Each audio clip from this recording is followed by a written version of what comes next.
Idam khopana bhikkhave dukkham mariva satcham ខ្ញុំបាទឈ្មោះវាសនារៀននៅវិទ្យាល័យរស្មីសុពន្ធថ្នាក់ទី12សេខ្ញុំមានសំណួរសួរទៅព្រះអង្គចាស់គ្រូថាតើឆពនរាំងសីនៅដែលនៅក្រៅរូបព្រះពុទ្ធតំណាងអ្វីសូមព្រះអង្គរតនាមុនឆពនរាំងសីតំណាងពីក្រោយតំណាងអីតំណាងឲ្យចិត្តតច្ចរូបដែលកើតពីចិត្តបរិសុទ្ធរបស់ព្រះអង្គតំណាងឲ្យការខិតខំសន្សំបារមីរបស់ព្រះអង្គដែលយើងសូត្រចាំទេរាំងស្មៃពូខៀវនោះណាកាលស្គីលនេត្រាដល់អិនព្រាមបាត់អូខៀវអីខៀវបណេតចឹងហ៎ធ្វើទៀនដល់អិនព្រាមបាត់កាលនៅជាក្សត្រនាមស្រីភីរៀងបងរៀនទៅឆាប់ចេះហ្នឹងព្រោះតែចិត្តដូចសាលវ័នដែរហ្នឹងហើយកាលដែលព្រះអង្គនៅពនាមស្រីភីរៀងហ្នឹងគឺថាឲ្យភ្នែកជាទៀនហ្នឹងទៅឲ្យមានពន្លឺពណ៌ខៀវចេញពីពវរកាយរបស់ព្រះអង្គឃើញទេខៀវលឿងរាំងស្មៃពណ៌លឿងកាលដែលទ្រង់អាសាច់ផែធ្វើមាសបិទពុតទ្រូបភ្លឺអោភៀងព្រះអិនជាងមាសទ្រង់វ័យបណ្ឌិតកាលនោះកោតជាអ្នកក្រនឹងជាតិមុនរបស់ព្រះអង្គណាហ្នឹងហើយគេធ្វើពុទ្ធរូបពីមាសអ្នកមានសិទ្ធិធំគេធ្វើពុទ្ធរូបពីមាសសុំគេចូលគេមិនឲ្យចូលឯងវាក្រពេកណាក្រពេក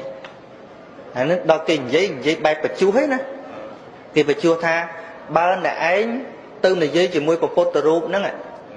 សុំព្រះអង្គបើព្រះអង្គអនុញ្ញាតធ្វើចោះណាហើយនោះទលត់តែអង្គមវាចិត្តហ្នឹងវាជ្រះថ្លាណាស់ចំពោះគុណពុទ្ធណា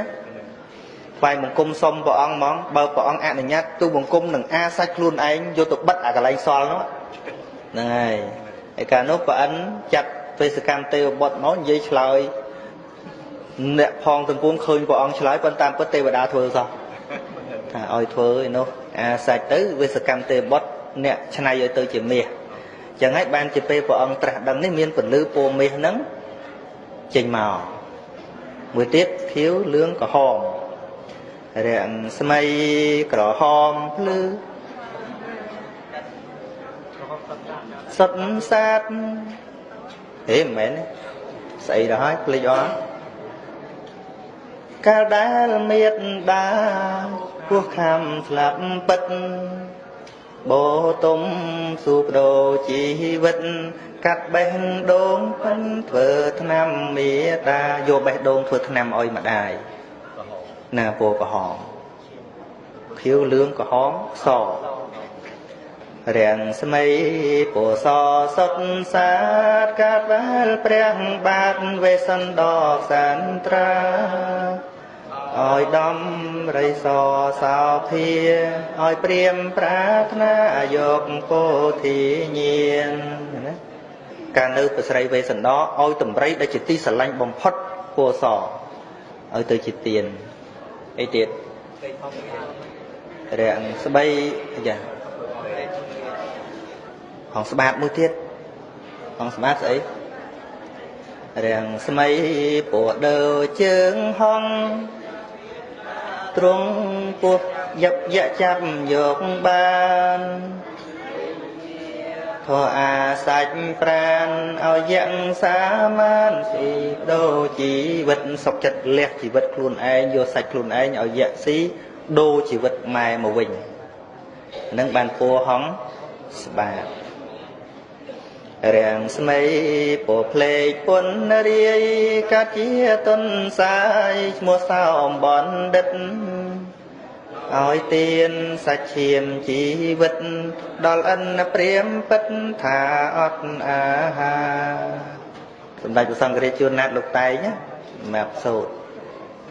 ហ្នឹងហើយចាំមើលចាំ លោកគ្រូអ្នកគ្រូអាចអូសឲ្យបងប្អូនរៀនមើលល្អ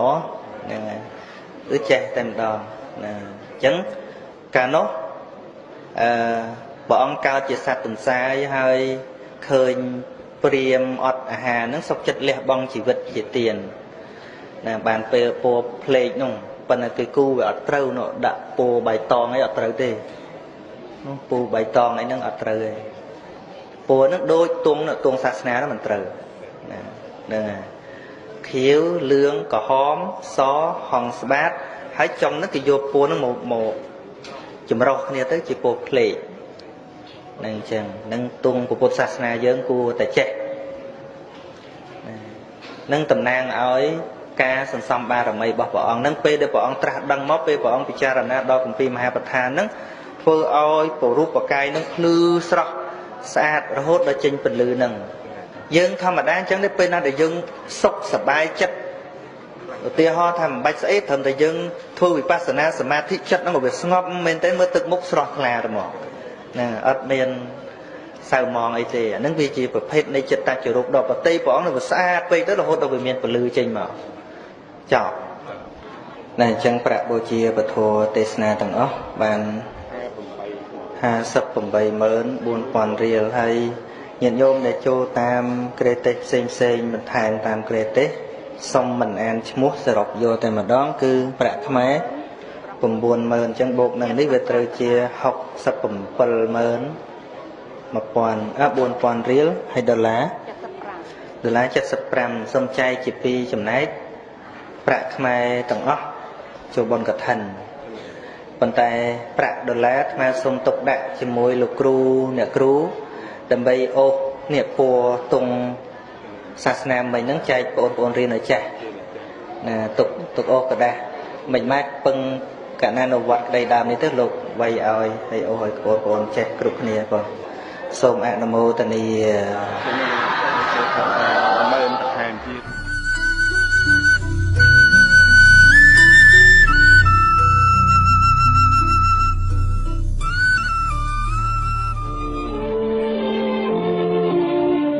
ហើយអងប្រុសស្រីទាំងឡាយអើយគុំភ្លេចឡើយផ្លូវល្អគឺ